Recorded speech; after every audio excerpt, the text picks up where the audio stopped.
Hey guys, this is Dino here, and today I'll be adding the next part to the What If Ash Was Born in the Dragon Clan series. Before we begin this part, first of all, my apologies for not uploading a video for about 10 days, I think someone said in the comments. This was mainly because of festive season in India. That's where I live, and I just had to deal with some minor mental health issues, like nothing serious, just I need to get away from social media like once or twice a month just to detoxify stuff, which I recommend everyone to do.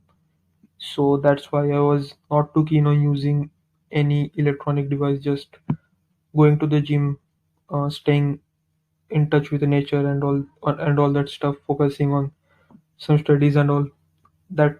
So that was it. But no need to worry, I'm back, and the uploads will be more frequent from now on as they were before.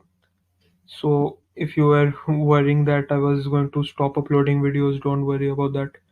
I will complete each and every single story that I have. I will upload some more new stories. So I think about for uh, an year or 2 years at least, I'm here. So don't worry. And before we begin this part, here's a short recap from what happened in the last part.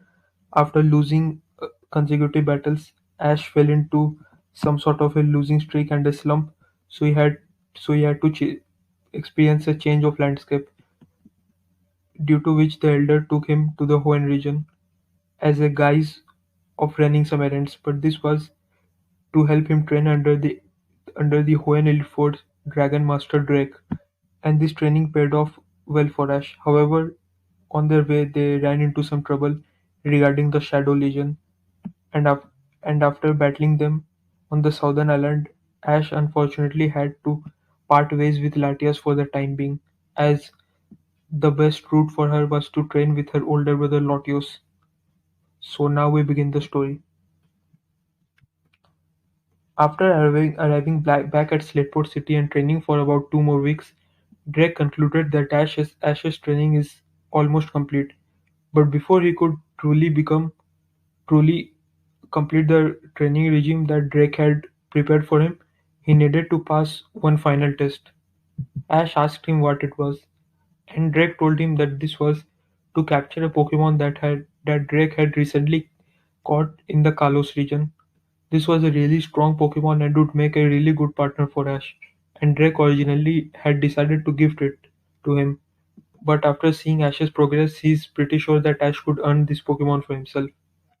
As Ash thought about getting some of his Pokemon back from Professor Oak's ranch, as he correctly predicted that neither Trico, Lapras, or Feebas would be able to defeat this certain strong Pokemon.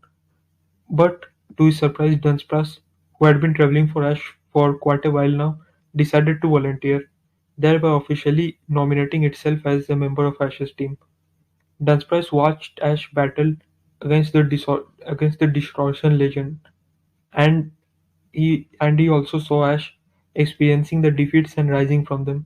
So he finally recognized Ash as a worthy trainer, and that's why he is volunteering to be his team member.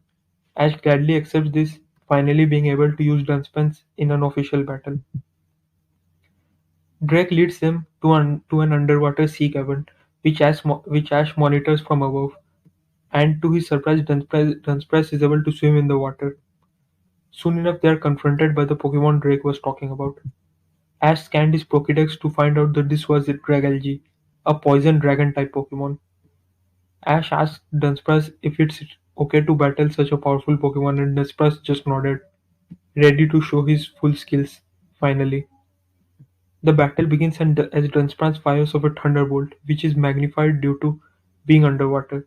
However, despite this, Dragalge a, is an awesome special tank, and adding to this is the electric type resistance that the dragon type possesses. So the thunderbolt does not do the amount of damage as its original power was. Dragalge shakes it off and fires off a dragon pulse, which blasts through the water, hitting Dunsparce head on. This causes some major damage, but not nearly enough to take Dunsparce out. Dunsparce fires off an ancient power attack, and boosted by its Serene Grace ability, this increases all of Dunsparce's stats, giving it a huge boost in this battle. Dragalge, however, stays consistent with its long-range attack using a Sludge Wave, and this manages to do a critical hit on Dunsparce, completely neglecting the stat boosts it had got just now. Dunsparce is hit by the attack and is sent rallying backwards, but this is exactly what it was waiting for. It bounces off one of the sea rocks and charges forward towards Dragalge using a Dragon Rush attack. Although this attack is not strong enough to take out Dragalge, and and by exerting such high amounts of energy, Dunsparce is taken out instead. But Dragalge is weakened enough for Ash to throw a Pokeball and catch it, thus passing the final test that Drake prepared for him. Drake congratulated Ash and said that he had nothing more to teach him, and now Ash had all the tools in his bag to overcome any situation that is put in front of him. It is up to himself to improvise and recognize which tool to use and when. Ash and the Elder thank Drake, and Drake tells him that after Ash has become champion, maybe they'll meet each other in the Pokemon World Tournament or the Dragon Master Tournament. Who knows? Ash is excited to hear this as he bids his mentor farewell. The ship arrives to take them back to Johto, but this time they're not going to Olivine City. This time they're going to Cianwood City, the place of the fighting type gym leader, Chuck. The reason that they did not challenge Jasmine right away is because the Elder wanted Ash to build up his confidence a bit more, and fighting Jasmine, who had handily defeated Ash just after arriving back into Johto, would be a huge toll for him. So he decided that battling Chuck would be a good test before battling Jasmine. So Ash, deciding that this is about time to bring his old Pokemon back, he sends Feebas back to Professor Oak's ranch and gets his Skarmory and Pupitar, deciding to use Skarmory, Pupitar, and Trico in his upcoming gym battle. He arrives at the Cyanwood City Gym and is met by the gym leader Chuck. Chuck announces that this will be a 3-on-3 battle, and Ash makes a further request. He tells Chuck to use his best Pokemon and not to hold anything back, as he wants to test himself against the strongest version of the gym leaders. Chuck tells Ash that that due to this being a 3-on-3 battle, he will be somewhat limited, but he will make sure to give Ash the best team he could possibly muster at this moment. So with that, the battle begins, as Ash sends out his Trico and Chuck sends out Hitmontop. Ash scans Hitmontop on his Pokédex and after seeing the stats realizes that Trico might have a speed advantage here, but all his notions are soon proven false, as Hitmontop fires off a really fast Mach Punch, hitting Trico head-on. Ash Ash asks what that move was, and Chuck replies that Mach Punch has a priority to it and will always strike first no matter the speed of the Pokemon. Ash, deciding to improvise a bit, orders Trico to engage Hitmontop in a physical attack, and Trico fires off a pound which hits Hitmontop right in the head. However, this does little to no damage, so Ash orders Trico to maintain his distance next and fire off a bullet seed attack. But Hitmontop uses a rapid spin to deflect the bullet seed. Trico lands and once again tries to engage Hitmontop using Quick Attack and Pound, but once again Hitmontop just proves to be too much of a defensive wall for Trico to do any significant damage. Realizing that this is not a battle he can win, Ash recalls Trico and sends in his ace, Skarmory. As Hitmontop readies itself for for a Spikes attack which Chuck anticipates, as most of the Skarmory he has battled so far start off using the Spike attack. But Ash realizes what Chuck is up to, and instead orders a Brave Bird right off the back. And the Brave Bird attack hits Hitmontop, taking it out in one single blow. With the next Pokemon Chuck sends out is his Primeape, and with the threat of Rapid Spin gone, Ash is able to command Skarmory to use the Spikes attack, which creates an entry hazard for Chuck's next Pokemon. However, to his surprise, Pri- as Ash thought that Primeape would take a measured approach, battling against Skarmory, who has a type advantage, Primeape brings the fight right to the Steel type and fires off a close combat attack right off the bat, This does some decent damage to Skarmory, but it's able to hang on and tackles Primeape down right into the spikes. However, before Primeape hits the ground, it's able to grab Skarmory in a seismic toss position. But once again, Skarmory proves to be stronger and outmaneuvers Primeape, sending it crashing down to the spikes.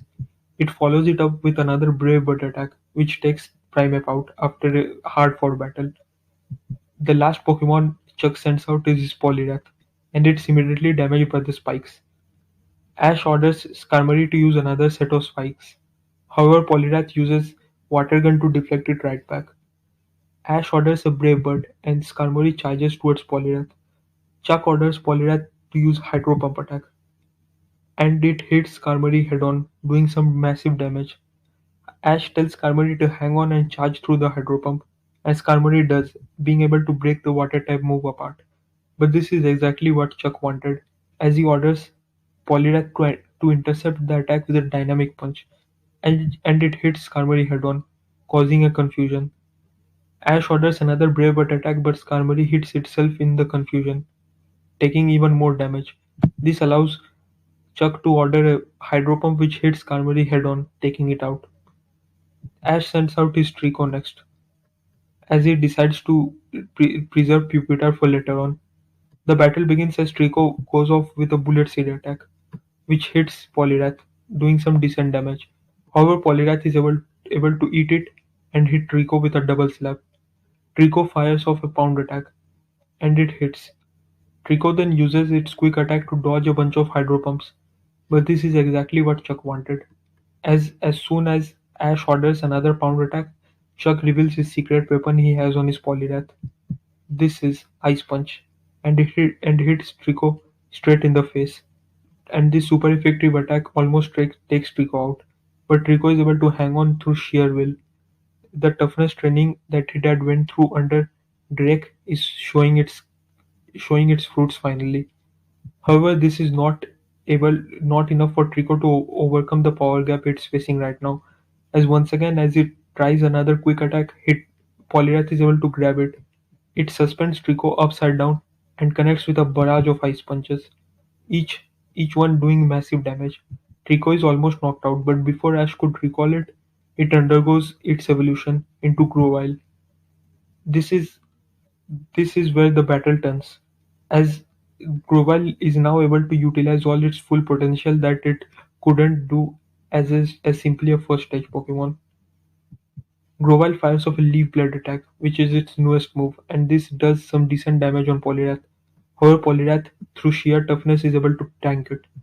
Poliwrath then goes on the offensive using Hydro Pumps and Double Slaps, but most of them are either avoided or countered by Grovyle.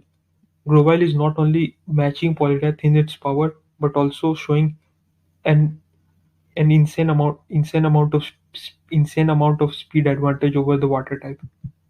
Poliwrath once again goes for an ice punch, but Grovyle dodges it and uses a quick attack. They head towards each other for one final collision. Grovyle using a leaf blade and Poliwrath using an ice punch, and the both attacks collide. But Grovyle is able to barely dodge the ice punch and hit Poliwrath with a leaf blade, and this is a critical hit, which takes the water type out, giving Ash the victory and the Storm Badge. Chuck compliments Ash on winning the battle so handily, as he had yet to reveal his final Pokemon.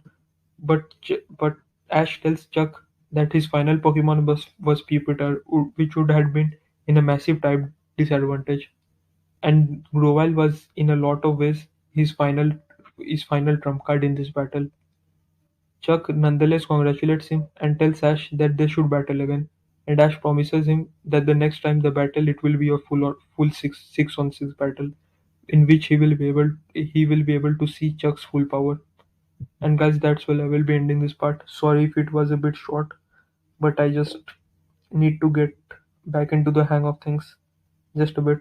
I'm a little bit rusty here, so cut me some slack. Thank you for watching. Stay safe and God bless.